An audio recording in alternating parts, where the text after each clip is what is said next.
నమస్తే. Welcome to our channel. కూటమి ప్రభుత్వం అధికారంలోకి వచ్చిన తర్వాత ఈరోజు చూసుకున్నట్లయితే రెండవ గణతంత్ర దినోత్సవాన్ని జరుపుకుంటున్నాం. మరి అమరావతిలో తొలిసారిగా త్రివర్ణ పతాకం రెపరెపలాడుతూ ఎగురుతుంది. మరి కూటమి ప్రభుత్వం పాలన ఏ విధంగా ఉంది? గడిచిన 5 ఏళ్లు కూడా వైసీపీ పాలన ఏ విధంగా ఉంది? అంటే రెడ్ బుక్ రాజ్యాంగం నడుస్తుందని చెప్పి వైసీపీ కీలక నేతలందరూ కూడా చెప్తున్నారు. మరి రాష్ట్రంలో అంబేద్కర్ రాజ్యాంగం నడుస్తుందా? రెడ్ బుక్ రాజ్యాంగం నడుస్తుందా? తెలుసుకునే ప్రయత్నం చేద్దాం. దీన్ని విశ్లేషించడానికి మనతో పాటుగా ప్రస్తుతం జూమ్ కాల్ లో అటెండ్ అయి ఉన్నారు సీనియర్ జర్నలిస్ట్ డివి శ్రీనివాస్ గారు. నమస్తే సార్. నమస్తే మా. సార్, ముందుగా మీకు మన ఛానల్ ప్రేక్షకులందరికీ కూడా గణతంత్ర దినోత్సవ శుభాకాంక్షలు సార్.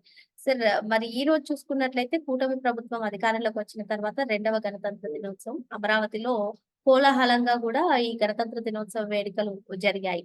మరి రాష్ట్రంలో రెడ్ బుక్ రాజ్యాంగం నడుస్తుందని ఈవెన్ అంబటి రాంబాబు కూడా ఇప్పుడే ముందుకు ప్రెస్ మీట్ పెట్టేసి జోగి రమేష్ ఒక అక్రమ అరెస్ట్, రెడ్ బుక్ రాజ్యాంగమే నడుస్తుంది, 83 రోజుల పాటు ఆయన్ని అక్రమంగా జైల్లోనే ఉంచారంటూ ఇటువంటి కామెంట్స్ చేస్తున్నారు. నిజంగా మరి రాష్ట్రంలో అంబేద్కర్ రాసినటువంటి రాజ్యాంగం నడుస్తుందా? రెడ్ బుక్ రాజ్యాంగం నడుస్తుందా? మరి మీరేమంటారు సార్?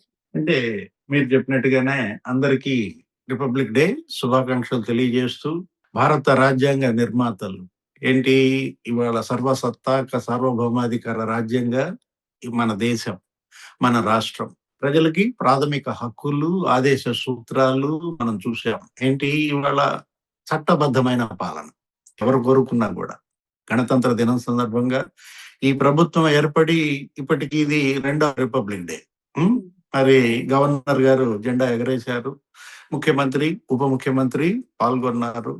సరే, మీరు అన్నట్టుగా అంబటి రాంబాబు లేకపోతే వైసీపీ వాళ్ళు, వెల్లంపల్లి శ్రీనివాస్, నెక్స్ట్ జగన్మోహన్ రెడ్డి అసలు ఇక్కడ చట్టబద్ధ పాలన సాగట్లేదు, రెడ్ బుక్ రాజ్యాంగం అంటే ఇది గణతంత్రం.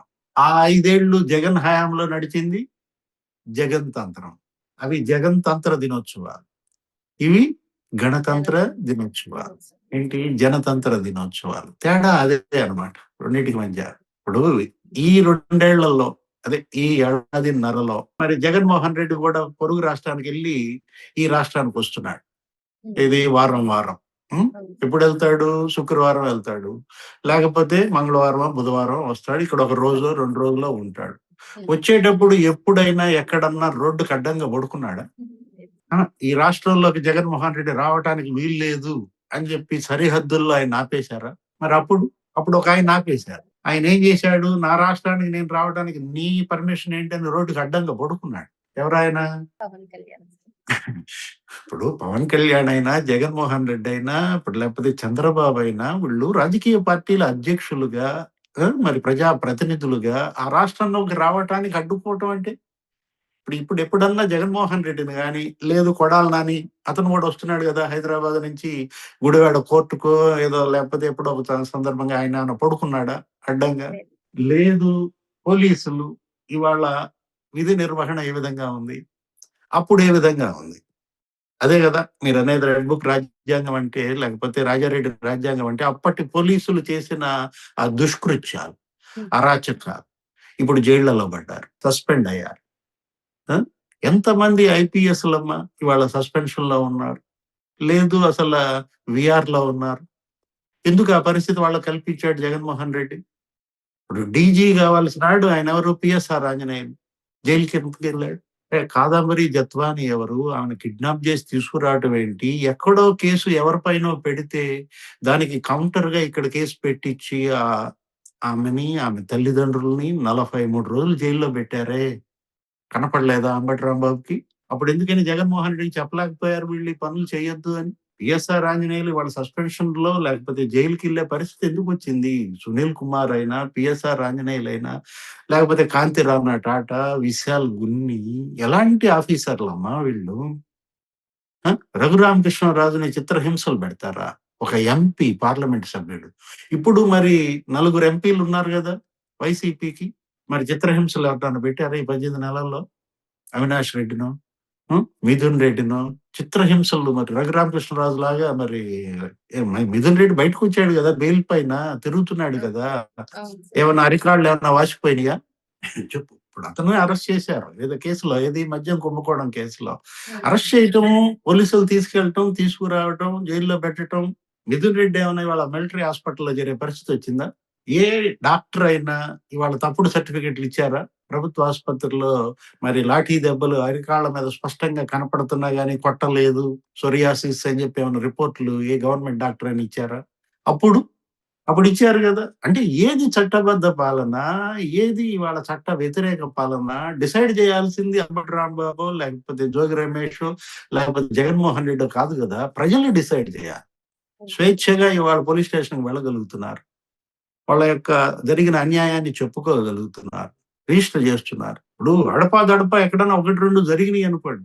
దాన్ని అడ్డం పెట్టుకొని రాజకీయం చేయకూడదు. ఏది నిజాలు మాట్లాడాలి. వాస్తవాలను ప్రజల దృష్టికి తీసుకెళ్ళాలి. ఇప్పుడు ఆ పిన్నెల్లి, లేకపోతే సాల్మనో ఎవరో మరి అతన్ని కొట్టి చంపారన్నారు. 6 రోజులు హాస్పిటల్‌లో ఉన్నాడు. ఆ! హాస్పిటల్‌లో ఉండి చనిపోయాడు. అతని శవాన్ని తీసుకెళ్ళి సినిమా చేశాడు 'కాసు మహేష్ రెడ్డి.' హ్మ్. జగన్మోహన్ రెడ్డి కూడా అబ్బో! అసలు మామూలుగా ధ్వజమెత్తలేదు. ప్రెస్ మీట్‌లో గూడా మాట్లాడాడు గదా! మరి ఇక్కడ చనిపోయాడు కాకినాడలో. హ్మ్. హ్మ్. అతన్ని చంపేశారు గదా! ఎవరాయన బంగారయ్య. ఆ! బంగారే. 13 మంది అరెస్ట్ అయ్యారక్కడ. ఇక్కడ హ్మ్. అంతే. అంటే ఎక్కడో ఏదో ఒక హత్య జరగకుండా ఉండదమ్మా. ఆ! హ్మ్. ఇప్పుడు హత్యలు, రేపులు, ఈ నేర ప్రవృత్తి అనేది అది మనుషుల్లో పోవాలంటే అది ఇవాల్టికి ఇవాళ జరిగేది కాదనమాట. సార్ కాకపోతే అది ఇక్కడ ఇక్కడ ఇంకో అంశం సార్. ఇప్పుడు మనము అటు టీడీపీ కార్యకర్త అయినా, ఇటు వైసీపీ కార్యకర్త అయినా సాల్మన్ హత్య గురించి మాట్లాడుతున్నాం. అదేవిధంగా బంగారయ్య హత్య గురించి మాట్లాడుతున్నాం. మరి జగన్మోహన్ రెడ్డి కారు కిందే పడిపోయిన సింగయ్య మృతి గురించి ఎవరు మాట్లాడట్లేదు. దానిపైన చర్యలు కూడా కనిపించట్లేదు కదా సార్. అంటే ఇవాళ ఏంటి జగన్మోహన్ రెడ్డి బయటకొస్తున్నాడంటే జనంలో భయం. ఏది అతను ఇవాళ ఏం చేయబోతున్నాడు? ఏ విధ్వంసం సృష్టించబోతున్నాడు? ఆయన్ని అడ్డం పెట్టుకొని మిగతా జనమంతా గూడా ఎలా రెచ్చిపోతున్నారు. Law and order దెబ్బతీయాలి. ఈ రాష్ట్రంలో శాంతి భద్రతలు లేకుండా చేయాలి. శాంతి భద్రతలు లేవనే ప్రచారం ప్రబలంగా వినిపించాలి. అంటే వచ్చే పెట్టుబడుల్ని అడ్డుకోవాలి. పారిశ్రామికవేత్తల్ని భయపెట్టాలి. టెండర్‌లు ఎయనీయకుండా ఆపాలి. ఇది కదా! ఇప్పుడు మనం జూసాం. నువ్వు ముఖ్యమంత్రిగా పనిజేశావు. ముఖ్యమంత్రిగా పనిజేసినాడు ఒక పార్టీ అధ్యక్షుడు మీరు గనక టెండర్‌లేస్తే 2 నెలల్లో 2 జైల్‌లో నెలల్లో పెడతాను నేను అధికారంలోకి రాగానే అనొచ్చా? అంటారా? లేదు. ఇది చట్టబద్ధమైన వ్యాఖ్యలా? అంటే దీని పైన కేస్ పెట్టలేదనా? ఇప్పుడు ఈ రోజుకి గూడా జగన్మోహన్ రెడ్డి పైన మరి కేస్ పెట్టలే. ఈ ప్రభుత్వం వదిలేసింది. ఏదో పిచ్చోడట మాట్లాడుకుంటుంటాడులే అని జెప్పి. ఇన్ని కేసులు మేమేడ పెడతాము. ఈ విధంగా మొన్న గూడా చంద్రబాబు అన్నారు. ఏమని? జగన్మోహన్ రెడ్డి పైన ప్రతి మాటకి లేపోతే ప్రతి దోపిడీకి గనక కేసులు పెడితే 30 ఏళ్ళు 30 పట్టుద్దనో ఏదో సంవత్సరాలు. అన్నాడు. అవును సార్. ఇప్పుడు అరెస్ట్‌లు జరిగాయి. హ్మ్. ఏ విధంగా జరిగాయి? తప్పు జేస్తే అరెస్ట్ చేయాలి. ఏది మద్యం కుంభకోణం అనేది ఇవాళ వేల మంది ప్రాణాలు తీసిన అదొక ఏమనాలి రాక్షస చర్య. ఒక పైశాచిక క్రీడ. మీ మద్యం పైశాచిక క్రీడకి వేల మంది పుస్తులు తెగిపోయాయి. మీరమ్మింది మద్యం గాదు. మీరమ్మింది ఏంటది విషం. చనిపోయారు. కిడ్నీస్ దెబ్బతిన్నాయి 50% మంది. లివర్ దెబ్బతింది 48% మంది. ఒక్క జిల్లాలోనే 7,000 మంది చనిపోయారమ్మా. ఆ లెక్కన 13 జిల్లాల్లో లెక్కేసుకోండి ఎంతమంది చనిపోయి ఉంటారు. ఆ మద్యం తాగి. ఆ కేసులో అరెస్ట్ అయ్యారు. ఒక 15 మందో, 16 మందో. వీళ్ళందరూ ఎవరు? మిథున్ రెడ్డి గావచ్చు, చెవిరెడ్డి భాస్కర్ రెడ్డి గావచ్చు, ధనుంజయ రెడ్డి, కృష్ణమోహన్ రెడ్డి, లేకపోతే బాలాజీ గోవిందప్ప, కసిరెడ్డి రాజు, సజ్జల శ్రీధర్ రెడ్డి. ఇది ప్రజలు కోరుకున్నది. ఏది? ఈ మద్యం వల్లే గదా మీరు ఓడిపోయింది. ఈ ప్రభుత్వం వచ్చింది. వాళ్ళకి జరిగిన అన్యాయం పైన మీకు తిరుగుబాటు. హ్మ్. తిరగబడి తెచ్చుకున్న ప్రభుత్వం మరి ఆ బాధితులకి న్యాయం జేస్తోంది. ఈ దోషుల్ని శిక్షిస్తోంది. శిక్షిస్తుంది. Red sir బుక్కా? కూటమి పాలనలో ఇంకొకటి కూడా కోరుతున్నారు సార్ ప్రజలు. రాజధాని అమరావతి. మరి అమరావతి కూడా సాధ్యపడుతుందంటారా? ఇటీవల చంద్రబాబు నాయుడు గారు కూడా మాట్లాడుతూ ఈ పార్లమెంటరీ బడ్జెట్ సమావేశాల్లోనే చట్టబద్ధత కల్పించాలి అని చెప్పారు. మరి ఇది కూడా సాధ్యమవుతుందంటారా? అంటే రేపు 1 తారీఖు నుంచి పార్లమెంట్ సమావేశాలు జరుగుతున్నాయి. ఏది రేపు 28నో, 27నో అఖిలపక్ష భేటీ ఒకటి పెట్టినట్టున్నారు. 28 హ్మ్. నుంచి సమావేశాలు, 1 తారీఖు బడ్జెట్ పెడతారనుకుంటాను. ఈ సెషన్స్‌లోనే 18 రోజులు జరుగుద్దమ్మా. ఏది హ్మ్. ఫిబ్రవరిలో, తర్వాత మళ్ళా మార్చ్‌లో ఒక 10 రోజులు జరుగుతది. ఎట్టి పరిస్థితుల్లో బడ్జెట్ సమావేశాల్లో అమరావతికి చట్టబద్ధత బిల్లు వస్తుంది. ఇది మనకి మరి ముఖ్యమంత్రే చెప్పారు హ్మ్. చంద్రబాబు. ప్రిపేర్ అయిపోయింది నోటు. ఏదో కొన్ని డౌట్సే ఉన్నట్టున్నాయి. ఎప్పటినుంచి మీకు చట్టబద్ధత కావాలి అని అడిగితే రాష్ట్ర ప్రభుత్వం పంపింది. ఏమని? హైదరాబాద్‌పై మాకు ఉమ్మడి రాజధానిగా హక్కులు కోల్పోయింది ఎప్పటితో? మొన్న అపాయింటెడ్ డే. హ్మ్. జూన్ 2, 2024. 4. గమ్మత్తేంటో తెలుసా? అప్పుడు సీఎంగా ఉంది జగన్. హుహు. అప్పటికింకా ఈ ప్రభుత్వం ప్రమాణ స్వీకారం చేయలేదు. చేయలేదు. ఆ! అంటే జగన్ సీఎంగానే చట్టబద్ధత వచ్చేస్తోందనమాట. ఒక రకంగా చెప్పాలంటే జగన్ చేసిన చండాలాన్ని జగన్ ఉన్నప్పుడే ఇక సరి చేసినట్లుగా ఇవాళ బిల్లు తయారవుతోంది. 2024 జూన్ 2 నుంచి అమరావతికి చట్టబద్ధత కల్పిస్తూ ఆ నోట్‌ని న్యాయశాఖ కూడా పంపించారు. పట్టణాభివృద్ధి శాఖ కూడా పంపించారు. వాళ్ళ నుంచి ఆన్సర్ రాగానే పార్లమెంట్‌లో ప్రవేశపెడతారు. ఇవాళ అమరావతి ప్రజలే గాదు. అక్కడి రైతులు, మహిళలు, రైతు కూలీల వాళ్ళ యొక్క చిరకాల కోరిక.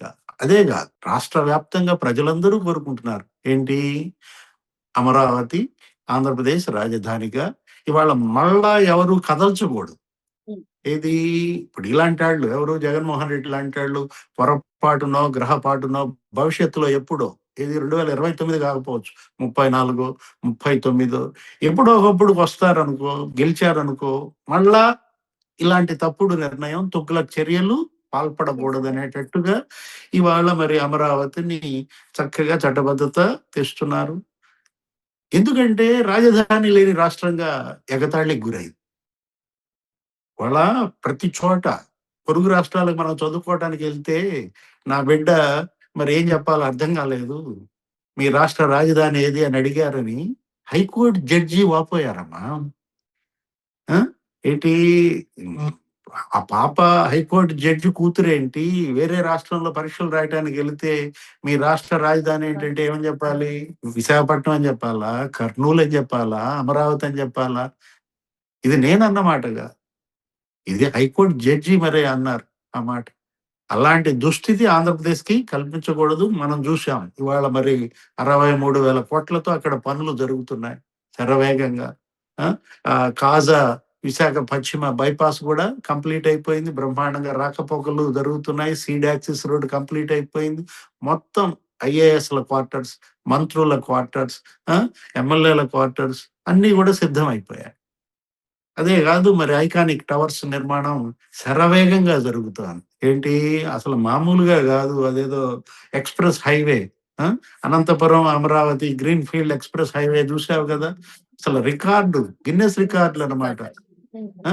2 రికార్డులు నెలకొల్పారనో ఏదో మనం వార్తలు విన్నాం. హ్మ్. బిట్యునస్ క్వాంటిటీ ఎంతేశారు, ఎంతమంది హ్మ్. వర్కర్‌లు పనిజేశారనే దాంట్లో కట్టుబడి శరవేగంగా జరుగుతోంది. అప్పుడు కూలగొట్టుడు. ఏది? ఆ జగన్ తంత్ర రాజ్యంలో. ఇప్పుడు ఈ గణతంత్ర రాజ్యంలో ఇవాళ కన్‌స్ట్రక్షన్ మనం జూసాం నిర్మాణం బ్రహ్మాండంగా జరుగుతోంది. పనులు జరుగుతున్నాయి. వేల మంది కార్మికులు ఇతర రాష్ట్రాల నుంచి కూడా అమరావతి వచ్చారు. ఒక తిరణాల్లాగా అటు పోలవరం నిర్మాణం, ఇటు అమరావతి నిర్మాణం, హంద్రీ నీవా లేకపోతే గాలేరు నగరి, సుజల స్రవంతి అసలు దానిపైన 3,500,00,00,000 ఖర్చు పెట్టారంట. ఏది? 18 నెలల్లో ఒక ప్రాజెక్ట్ మీద 3,500,00,00,000 ఖర్చు పెట్టడం అంటే జగన్మోహన్ రెడ్డి ఎందుకు చేయలేకపోయాడు? 5 ఏళ్లలో సీమ ప్రాజెక్టుల మీద 2,000,00,00,000 ఖర్చు పెట్టాడంట. అది కూడా సగం ఉద్యోగుల జీతాలకు లేదు. ఆ! హుహు. మరి ఈ ప్రభుత్వం వచ్చినాక 18 నెలల్లో 9,000,00,00,000 ఖర్చు పెట్టారట. సీమ ప్రాజెక్టుల పైన. వాళ్ళ నిధులు పుష్కలంగా కేంద్రం ఇస్తోంది. మరి హ్మ్. రాష్ట్ర ప్రభుత్వం సమర్థంగా వాటిని వినియోగిస్తోంది. అటు ప్రజలకి పని, ఇటు యువతకి ఉపాధి, ఇటు మరి మహిళలకి భద్రత. ఇది గదా చట్టబద్ధ పాలన. రైతులకి మనం జూసాం సంక్షేమం. ఆ! హ్మ్. ఇవాళ సూపర్ 6 బ్రహ్మాండంగా అమలయ్యాయి. రోజా ఏదో అంటది నిన్న. ఏంటి సూపర్ 6ఆ? సూపర్ 7ఆ? అంటే వాళ్ళు మాత్రం మరి గిలగిల కొట్టుకుంటున్నారు. ఏంటి? నీళ్ళ నుంచి బయటపడ్డ చేపలాగా హ్మ్.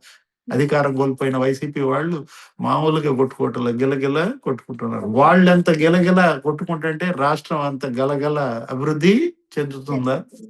మరి మొత్తానికి గడిచిన 5 ఏళ్ళు గూడా జగన్ తంత్ర పాలన సాగిందని, ఇప్పుడు గణతంత్ర పాలనలో చట్టబద్ధంగా అన్ని పనులు కూడా అటు అమరావతి పనులన్నీ శరవేగంగా అవ్వడంతో పాటు, పోలవరం పనులు గూడా శరవేగంగా అవుతున్నాయని చెప్పి సార్ చెప్తున్నారు. మరో అంశంతో మళ్ళీ కలుద్దాం. Thank you sir. నమస్తే.